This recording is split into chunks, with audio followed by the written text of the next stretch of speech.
So, friends, let us start with the chapter, wonderful chapter, straight lines. This is the starting of the coordinate geometry when we talk about the class 11th.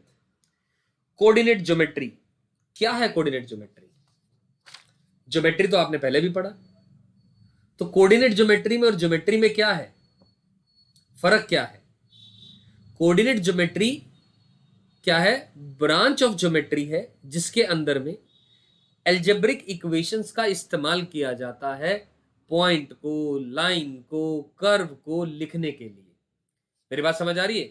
जैसे कि इतना आप सब लोग जानते हैं कि एक्स एक्सिस और वाई एक्सिस होता है। तो एक्स एक्सिस और वाई एक्सिस की मैं बात करूं, अगर उसके ऊपर कोई भी पॉइंट का कोऑर्डिनेट एक्स को वाई रिप्रेजेंट करता है। कोई भी मैंने एक कर्व बना दिया, एक लाइन बना दी उस कोऑर्डिनेट एक्सिस के ऊपर, कोई भी एक कर्व या कोई भी एक लाइन बना दी। लेट अस से ये रहा कोऑर्डिनेट एक्सिस, मान लो ये बना दिया, ठीक है ना, या ये बना दिया, ये एक स्ट्रेट लाइन है, ठीक है। हम कह रहे हैं अभी तक जो ज्योमेट्री आप पढ़ते थे उसमें केवल ज्योमेट्री से कंपास, स्केल और मतलब इस तरीके की चीजों का आप इस्तेमाल करके बनाते थे। अभी हम क्या कह रहे हैं कि कोई भी कर्व जो होता है, वो कोई भी कर्व जो होता है उसके ऊपर कोई भी जो पॉइंट्स लाई कर रहे हैं, वो हर एक पॉइंट एक कोऑर्डिनेट होता है एक्स कोमा वाई। चाहे इसकी बात करूं, इसकी बात करूं, इसकी बात करूं, इसकी बात करूं, ठीक है ना। तो हम एल्जेब्रिक इक्वेशंस का भी इस्तेमाल करेंगे इस ज्योमेट्री में। तो इसीलिए इस ज्योमेट्री को कोऑर्डिनेट ज्योमेट्री कहा जाता है। क्या कहा जाता है? Coordinate geometry. और दोस्तों ये भी ज्योमेट्री की ही ब्रांच है, पॉइंट, लाइन, कर्व उन सबको डिनोट करने के लिए, ठीक है। तो चलिए फिर अब स्ट्रेट लाइन चैप्टर शुरुआत करने से पहले, जैसा कि आपने देखा इस टॉपिक का नाम है इंट्रोडक्शन। तो आगे बढ़ने से पहले मैं चाहता हूं मैं बिल्कुल बेसिक चीजों के बारे में आपको जानकारी दूं। बेसिक चीजें का मतलब मैं आप लोगों के साथ क्वाड्रिलेटरल्स के बारे में बात करूं। सबसे पहले आपको सारी प्रॉपर्टीज बताऊं। पैरेललोग्राम क्या होता है, रोम्बस क्या होता है, रेक्टेंगल क्या होता है, ट्रेपीजियम, काइट, साइक्लिक क्वाड्रिलेटरल, ये सब क्या होता है और इन सब की प्रॉपर्टीज क्या होती है। क्योंकि अगर हमें ज्योमेट्री ढंग से नहीं आती है तो हम इस चैप्टर के अंदर में एफिशिएंटली काम नहीं कर पाएंगे। तो let us start from the scratch, considering आपको कुछ नहीं आता है या बहुत थोड़ा ही कुछ आता है, राइट। तो चलिए, ताकि जो भी बच्चा इस वीडियो को देखे आपको 100% from the scratch up till the IIT mains and advance level सारी चीजें आपको समझ में आ जाए। सो दोस्तों आइए let us start with quadrilaterals. Quadrilaterals, ठीक है, क्वाड्रिलेटरल्स के बारे में बात करते हैं, शुरुआत करते हैं। अच्छा, क्वाड्रिलेटरल से पहले भी मैं आप सबसे एक बात करूंगा, कॉन्वेक्स पॉलीगन और कॉनकेव पॉलीगन के बारे में। पॉलीगन तो जानते हैं, पॉलीगन क्या होता है?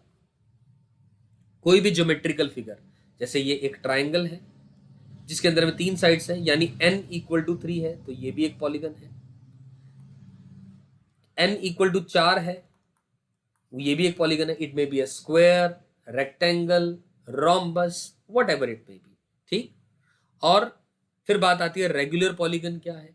रेगुलर पॉलीगन अगर सारे एंगल्स ये वाले बराबर होंगे तो वो रेगुलर पॉलीगन आ जाएगा, ठीक है ना। तो हम उस बात में बाद में आएंगे। या फिर रेगुलर पॉलीगन के बारे में बात करूं, regular polygon of n sided वो होता है इन विच हुज, मैं लिखते रहूं, रेगुलर पॉलीगन, रेगुलर पॉलीगन वो क्या होता है? It is a n sided polygon, n sided polygon in which sides are of the same length, sides are of the same length, right, and are symmetrically placed about a common center. and are symmetrically placed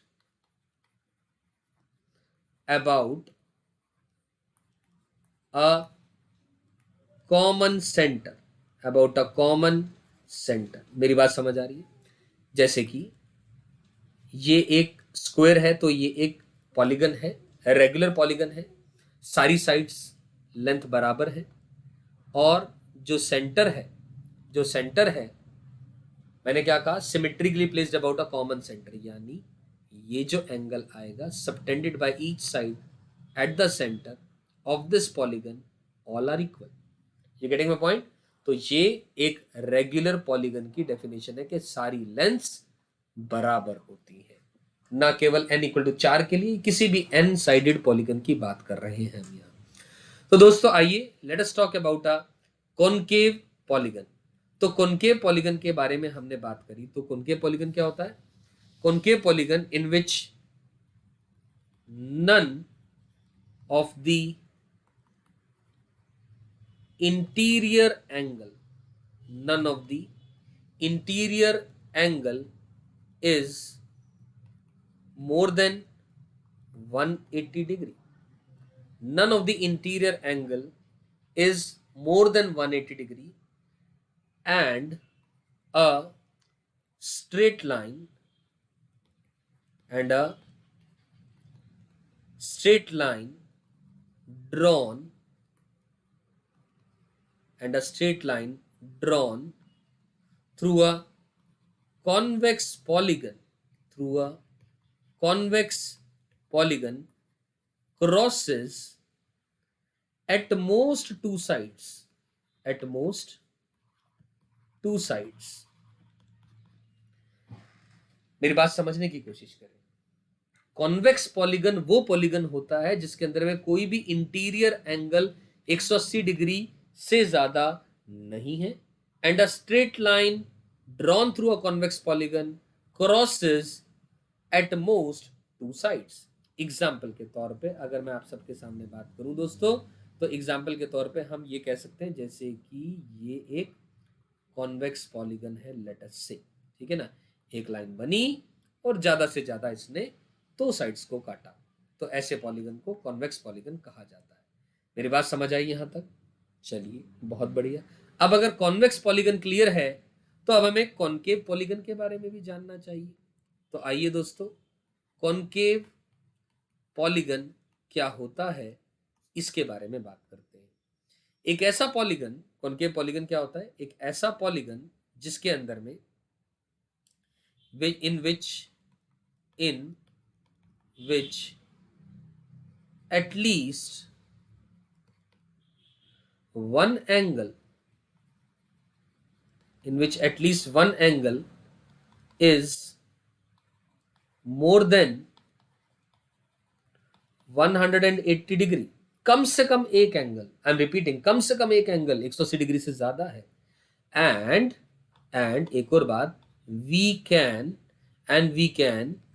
draw at least, आराम से समझिए, at least one straight line, and we can draw at least one straight line through a concave polygon, through a concave polygon that crosses more than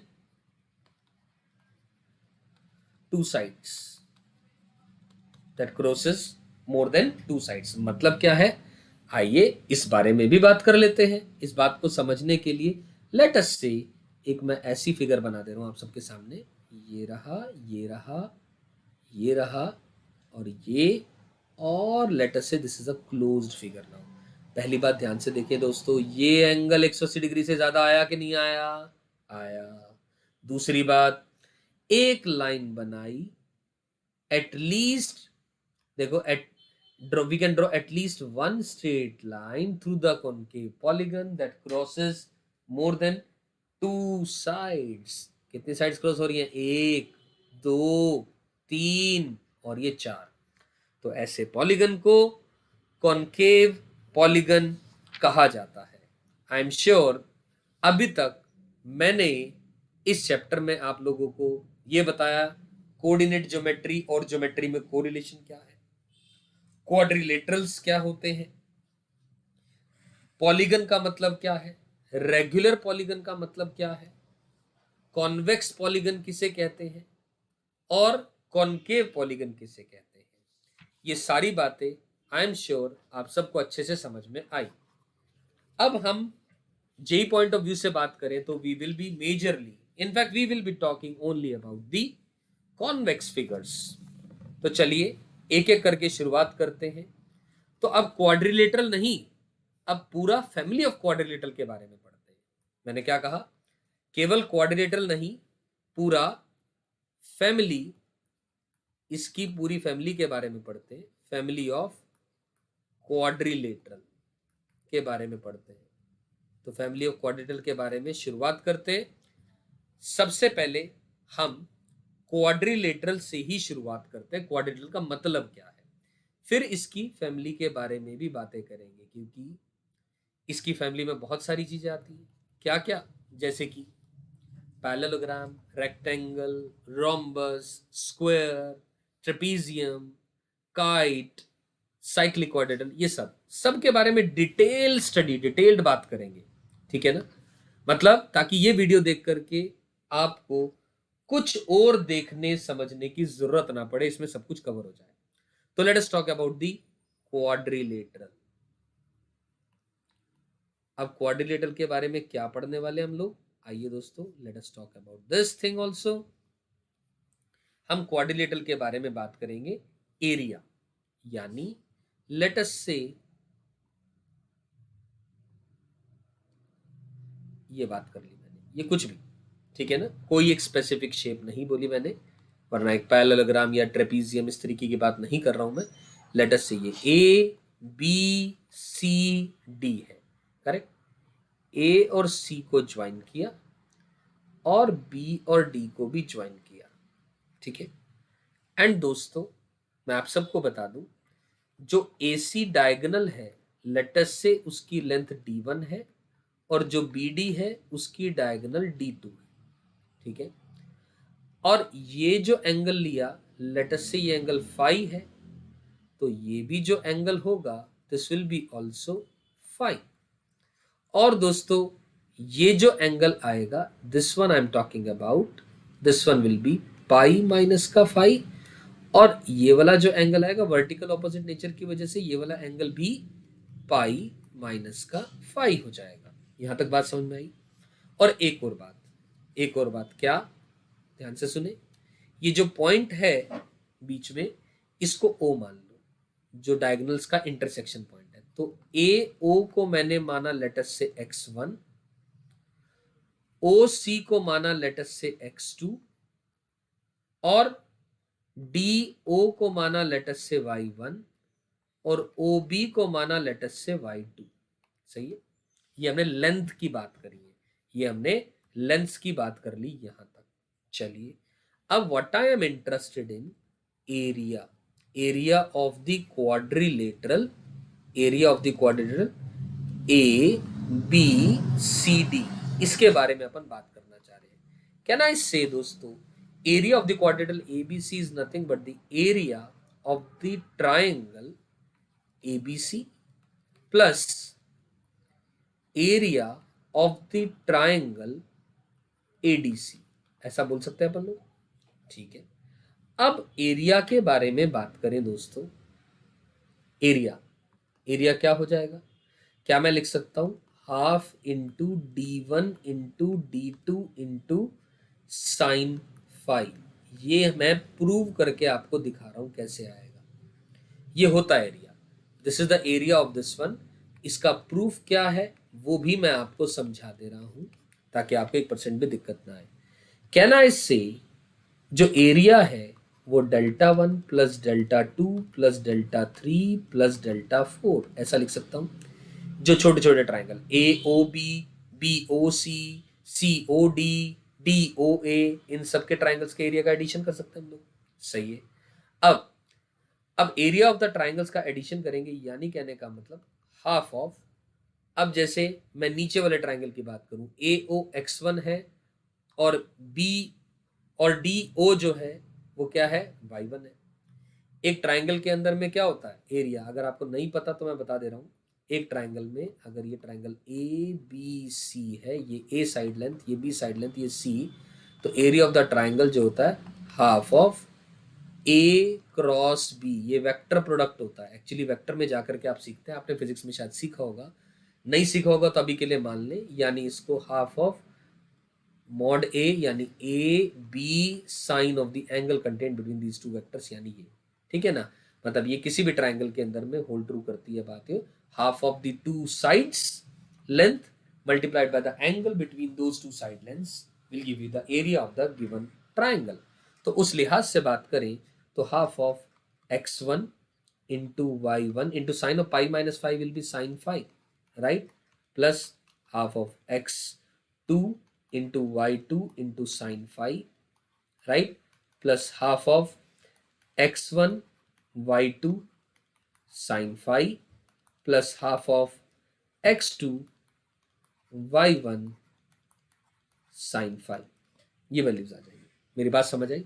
ये चारों triangles का area का मैंने addition कर दिया, यानी यहां से जो एरिया निकल के आएगा उसको सिंप्लीफाई करेंगे तो क्या बन जाएगी बात हो दोस्तों, हाफ ऑफ y1 कॉमन ले लो of x1 plus x2 into sine 5 plus half of y2 times of कितना, x1 plus x2 into again sine 5, और x1 प्लस x2 आप सबके सामने है दोस्तों, x1 प्लस x2 यानी AC, यानी वो D1 है। You getting my point? वो D1 है। तो दोस्तों यहां से आप सिंप्लीफाई करें तो half of D1 into y1 plus y2 into sine 5, और y1 प्लस y2 कौन है, D2 है। तो as a result it is half of D1 into D2 into sine of 5। तो ये अपने पास एरिया ऑफ द क्वाड्रिलेटरल आ चुका है। समझ आई बात? अब बात करेंगे फैमिली ऑफ क्वाड्रिलेटरल्स की। So let us talk about the family of quadrilaterals.